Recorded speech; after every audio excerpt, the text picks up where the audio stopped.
Hello and welcome to Mystery Monday number 30 already, where our learning goal is to cite strong and thorough textual evidence to support an analysis of what the text says explicitly, as well as inferences drawn from the text, including where the text leaves matters uncertain.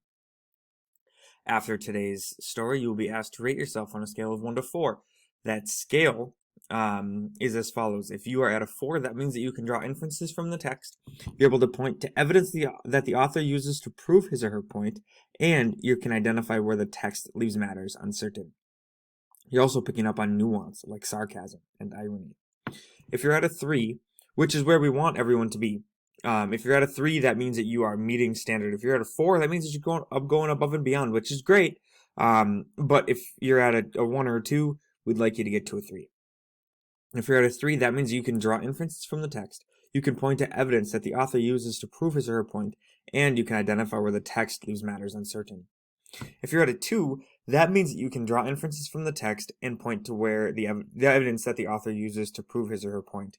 But you're missing this idea of the nuance and where the text leaves matters uncertain. Some of that, it's assumed that we know stuff that would make you at a 3. And if you're at a 1, that means that you are unsure of how to find the inferences in the text, which is okay. If you're at a 1, please tell me, because then I can do things differently within this story to help you get to a 3, whether that's more explaining or maybe that is highlighting in the text or talking through things that helps you understand, helps you get to where you need to be to get to a 3. You will have a couple of questions, the final solution, and the vocab in order to earn your unit for today. Mystery Monday number 30 is titled The Last Will and Testament of Albion Mulmer. It takes all kinds, Mrs. McDuffie. Forgive me for using such a worn cliché, but there are times when a platitude can be surprisingly appropriate. The words of the chief interviewer still resonated in Kay McDuffie's memory. According to these aptitude tests, you're really a poet at heart, he'd said, and I'm sure you'll agree that poets don't make terribly good trial lawyers. Here at Finnerty, Coulihan, and Gore, that's what we specialize in, trials. He'd paused, another image clearly etched in Kay's memory, and puffed on an enormous cigar. But somehow, he went on, I have to sense that you could be very valuable in our investigation branch. Poets feel things, and they can see better. I'm sure you know what I mean. That was 18 years ago, and over time, Kay McDuffie's poetic insights had turned her into Finnery, Coulihan, and Gore's star investigator. Those skills were serving her at this very moment. In the case of Albion Mulmer's last will and testament, skills which had now convinced her that old Mulmer's granddaughter, Regina, was attempting a neat piece of fraud. Kay was sitting in what had been the old man's harness shop, relishing the soft smells of old leather, Neat's fold oil, and pipe tobacco, which had worked their way into the wooden floors and walls, and into the naked pine beams supporting a loft where no one had climbed in years. She twisted in her seat, her eyes working in the gloom to pick up every nuance. Imagining the stories that might emerge through the dust covering every one of the harness-making tools, she thought of what it must have been like to be a child in here, to lie in the loft and look down to watch Albion Mulmer turn rolls of leather into bridles and traces and croupers. It was a poet's room, all right, and one that appealed to the soul far more than the body. A dark place where, in winter, you choose between baking and freezing, depending on how close you live to one of the old buggy seats in the pot-bellied stove. A place where the door hinges were so worn with use that unless it was given a shove to force the latch into place, the door would open ever so slowly, gathering momentum as it responded to the slant in the floor. It was the kind of place where the dirt just belonged there. To sweep or dust would have been almost an act of violence. By itself, the harness shop did little to support the notion that the old man's will could possibly require anything remotely resembling an investigation. But in 1938, Albion Mulmer, in an act regarded by those around him as one of sheer insanity, had purchased 1,000 shares of IBM stock.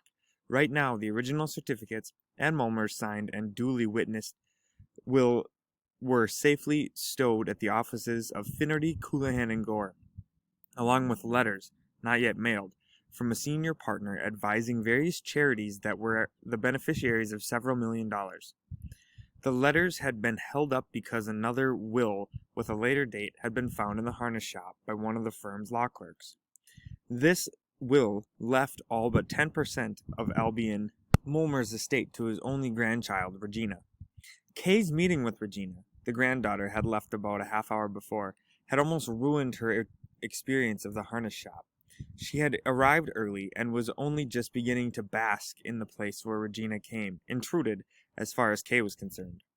The shop seemed to demand quiet and patience and measured, deliberate movements. Regina, however, literally blew in. "God, I haven't been here since I was a little kid," she said, a look of self-conscious disbelief on her face. "Almost used to live in here then. Can you imagine?" She pushed the door closed with one shoulder. "Still stinks of those pipes, doesn't it? And the dirt. God, my mother hated the dirt and the cobwebs. They're thicker than ever." With a gloved hand, she repositioned a pair of designer frames to the bridge of a very long nose, then assessed Kay in an unabashed stare. "Sorry I'm late. How long have you been here? Aren't you cold?" Without waiting for an answer, Regina looked away from Kay and grimaced as she looked up at the loft. "Hasn't changed in 20 years. You don't mind if I stand, do you? Those buggy seats. You sure you want to sit there? There's probably something living in them, you know." The interview wasn't really an interview, Kay reflected later. Regina Mulmer had delivered a monologue that had lasted about 15 minutes, and then departed in the same style she'd entered. Still, for Kay it was long enough. She was more than happy when Regina left, for it meant Kay would be able to return to her place of enjoyment, or her enjoyment of the place. Besides, she was convinced now that the recently discovered will was definitely a phony one. What has convinced Kay McDuffie that the newly discovered will is likely fraudulent? Alright, so a few things that we should know, or if you don't know, things to pay attention to. Number one, a harness shop is an equestrian supply store. It's a horse supply store. Number two, notice how part of the charm of this place, according to Kay, was the smell and sort of the old woodwork and things like that. And part of that was that the door was old and worn, and it needed to be slammed a little bit to shut it. You kind of had to pull it shut because of the way that the ground was. And what Kay sees as charm, Regina definitely sees as dirty and needing improvement, right? So they definitely have different perspectives of this place. And that kind of leads Kay to believe that Regina is a fraud. And so we'll kind of see what that means in just a second here. So it says here, Kay's meeting with Regina had almost ruined her experience of the harness shop. She had arrived early and was only just beginning to bask in the place when Regina came, intruded as far as Kay was concerned. The shop seemed to demand quiet and patience and measured, deliberate movements. Regina, however, literally blew in. So we're talking like flung the door open, came in like she owned the place, that sort of thing. "God, I haven't been here since I was a little kid," she said, a look of self-conscious disbelief on her face. "Almost used to live here then. Can you imagine?" She pushed the door closed with one shoulder, which would insinuate what? That she kind of had to lean in a little bit and close it. "Still stinks of those pipes, doesn't it? The dirt. God, my mother hated the dirt and the cobwebs. They're thicker than ever." With a gloved hand, she repositioned a pair of designer frames to the bridge of her very long nose, then assessed Kay in an unabashed stare. "Sorry I'm late. How long have you been here? Aren't you cold?" Without waiting for an answer, Regina looked away and Kay grimaced as she looked up at the loft. "Hasn't changed in 20 years. So she hasn't been here in 20 years. You don't mind if I stand, do you? Those buggy seats. You sure you want to sit there? There's probably something living in them, you know." The interview wasn't really an interview, Kay reflected later. Regina Mulmer had delivered a monologue that had lasted about 15 minutes and then departed in the same style in which she'd entered. So it was kind of boisterous and very exaggerated, and I'm sure that she slammed the door shut just the same way she had to lean into it. Well, something to consider is if she hadn't been there in 20 years, my guess is that the structure of the door has changed in that time, and that part of that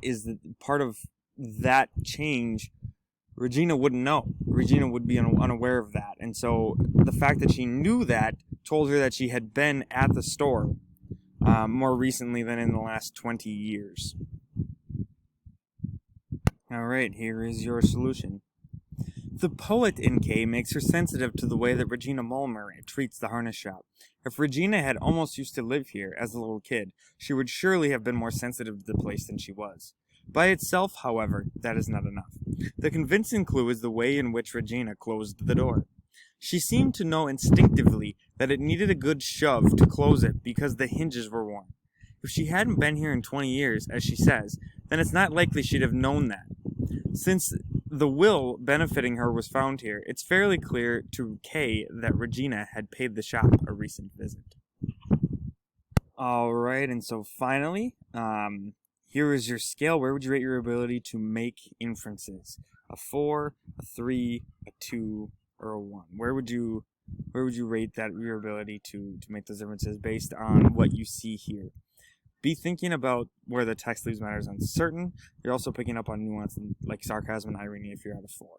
So once you've answered that, you have earned your unit for today, and that is all that I have for you. And so, ciao for now.